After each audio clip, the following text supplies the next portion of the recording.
شاید آپ کی محبت کھینچ لائی. بڑی مشکلوں سے میں اٹھا.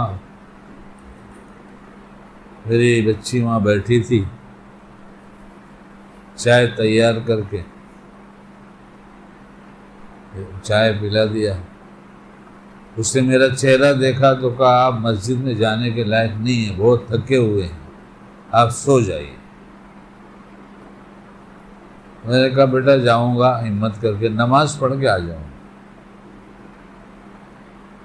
نماز پڑھنے کے بعد بھائی کو دیکھا اور آپ کو بھی دیکھا اور احباب کو دیکھا، تو میں نے کہا میں اپنا کوئی سبق یاد کر لوں چھوٹا سا، ممکن ہے آپ حضرات کی برکت سے مجھے عمل کی توفیق ہو جائے. اس لیے میں بیٹھ گیا ہوں، مختصر بات کروں گا. میرا ذہن آدھا سو رہا ہے آدھا جاگ رہا ہے، عمل کی نیت کر لی جائے. بسم اللہ الرحمن الرحیم، نحمدہ نصلی علی رسولہ الکریم، اما بعد. ہر آدمی کے کچھ دوست ہیں، کچھ دشمن ہیں. یہاں دنیا میں کچھ دوست ہیں اور کچھ دشمن ہیں. جب آپ علیہ السلام سے اچھا کوئی نہیں اور ان کے دشمن پیدا ہوئے اور آج بھی ہیں، تو ہم آپ کون ہوتے ہیں جو کہیں کہ ہم اتنے اچھے ہیں کہ ہمارا کوئی دشمن نہیں؟ اچھوں کے بھی دشمن ہیں، بروں کے بھی دشمن ہیں، اچھے بھی دشمن ہیں، برے بھی دشمن ہیں. اچھے دشمن کیوں ہیں؟ اچھے غلط فہمی کی وجہ سے ہوتے ہیں. ہے تو اچھا آدمی، اسی لیے جو غیبت منع کیا گیا ہے وہ انتہائی خراب چیز ہے. غیبت سننے کی وجہ سے آدمی کو بدگمانی ہوتی ہے. آدمی اچھا اور دیندار ہوتا ہے لیکن غیبت سن کر بدگمان ہو جاتا ہے. تحقیق کرو تو پتہ چلا برائی کچھ نہیں تھی، صرف برا گمان تھا، اس لیے دشمنی ہو گئی. اگر اتنی بات بھی ہماری سمجھ میں آ جائے تو ہم اپنے معاشرے سے غیبت کو ختم کر دیں. دیندار لوگ اپنی فیملی کے ساتھ جب ہوتے ہیں تب غیبت کرتے ہیں کہ باہر وہ سب جانتے ہیں یہ تو ماشاءاللہ یہ تو ایسے دیندار آدمی ہے، تو غیبت نہیں کرتے. اور زیادہ دیندار ہوتا ہے تو اپنے بچوں کے سامنے غیبت نہیں کرتا. لیکن جب بیوی کے ساتھ ہوتا ہے تو بیوی تو ایسی ہے کہ سنا کے ہی رہے گی، اور ہم ایسے ہیں کہ سن کے ہی رہیں گے. یہاں اصل دینداری کا پتہ چلے گا کہ دیندار ہو کہ نہیں ہو. یہ ایک مضمون آ گیا تھا، کہہ دیا، بات کچھ اور کہنی تھی. اس لیے دشمن اور دوست ہوتے ہیں. دشمن جیتنا چاہتا ہے اور اس کا مقابل جو ہے وہ بھی جیتنا چاہتا ہے، لیکن جب جانے گا یہ دشمن ہے تو اس سے جیتنے کی کوشش کرے گا. بلا وجہ نہیں سے یہ بھی میرا دشمن ہو سکتا ہے، وہ بھی میرا دشمن ہو سکتا ہے، وہ بھی ہمارا دشمن ہو سکتا ہے. آج کل کے ماحول میں اگر کہا جائے ہمارے دشمن تو کچھ چہرے نظر آنے لگتے ہیں. مسلمانوں کے دشمن کچھ کہنے کی ضرورت نہیں ہے، آپ کے سامنے بھی کچھ چہرے آئیں گے، کچھ کے سامنے کچھ زیادہ آ جائیں گے، کچھ کم آئیں گے. کیا یہ بات صحیح ہے؟ تو جب سمجھ میں آ جائے کہ یہ دشمن ہے تو یہ فکر ہوگی کہ وہ کرتے کیا ہیں ہمارے بارے میں،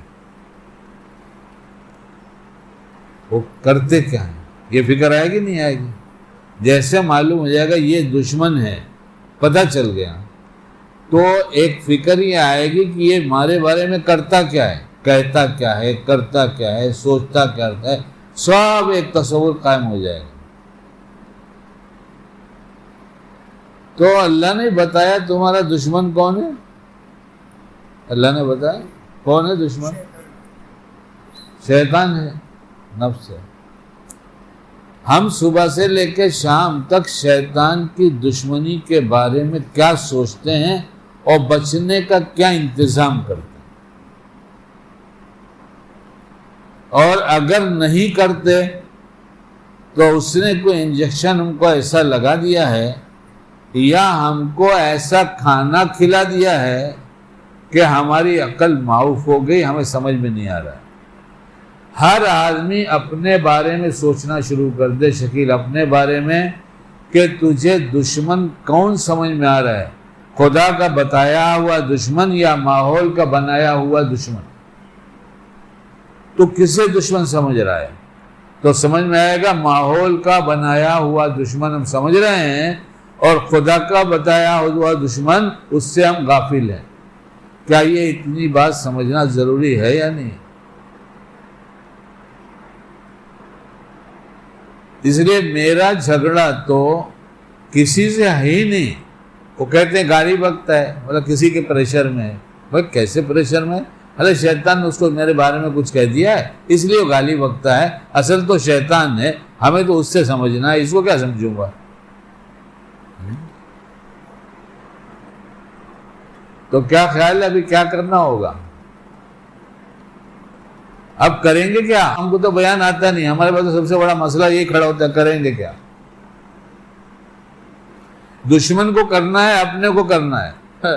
کیا اللہ کی مہربانی ہے، کہا دشمن کو نمٹانا ہو تو اس کا کچھ مت کرو، خود تو سمجھا دو کہ تمہارے اندر جو نفس بیٹھا ہے نا اور یہ شیطان ہے، اس سے مقابلے کی تیاری کر لو۔ تمہیں ظاہری اسباب کچھ بھی اختیار نہیں کرنا پڑے گا، کچھ بھی نہیں کرنا پڑے گا۔ پورا قرآن اعلان کر رہا ہے کہ ظالم کا ظلم جب بڑھتا ہے تو اللہ براہ راست اپنی قدرت کو استعمال کر کے ظالم کو ختم کرتا ہے۔ ہم کیوں فکر میں پڑ رہے ہیں؟ ہماری تو سمجھ میں بات نہیں آ رہی۔ یہ تدبیر کرو، وہ تدبیر کرو، دنیاوی تدبیر کرو، منع نہیں ہے، لیکن سب سے پہلے اپنے آپ کو تو سمجھاؤ کہ تم کو سمجھنا کس کو دشمن ہے۔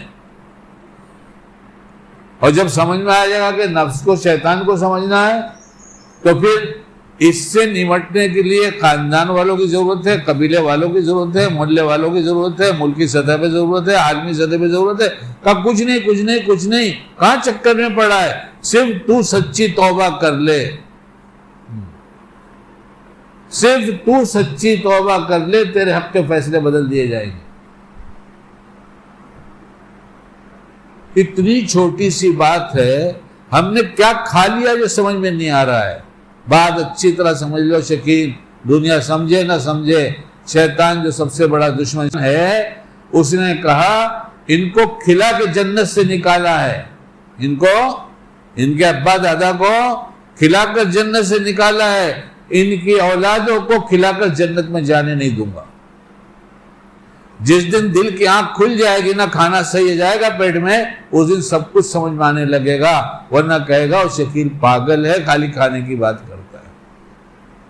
کچھ دن پرہیز کر کے دیکھ لو، کچھ دن بچوں ایسے کھانے سے۔ ساری دنیا میں ایسی چیز پھیلا دی گئی جس کا اثر براہ راست دل اور دماغ پر پڑ رہا ہے۔ کہاں پڑ رہا ہے؟